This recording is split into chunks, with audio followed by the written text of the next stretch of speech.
ಸಿಟ್ಟಾಗಿ ಶಿವನ ಬೈಬ್ಯಾಡ. ಬ್ಯಾಸಗೆ ದಿವಾಸಾಗೆ ಬಿವಿನ ಮರ ತಂಪು ಭೀಮಾರತಿ ಎಂಬ ಹೊಳೆದಂಪು. ಭೀಮಾರತಿ ಎಂಬ ಹೊಳೆದಂಪು ಹೊಡೆದವ್ವ ನಿದಂಪು ನನ್ನ ಮನದಾಗೆ.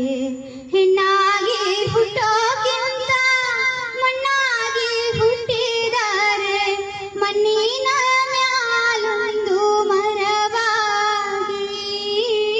ಮಣ್ಣಿನ ಮ್ಯಾಲೊಂದು ಮರವಾಗಿ ಹುಟ್ಟಿದರೆ ಪುಣ್ಯವಂತರಿಗೆ ನೆರಳಾಗಿ. ಪುಣ್ಯವಂತರಿಗೆ ನೆರಳಾಗಿ. Thank you.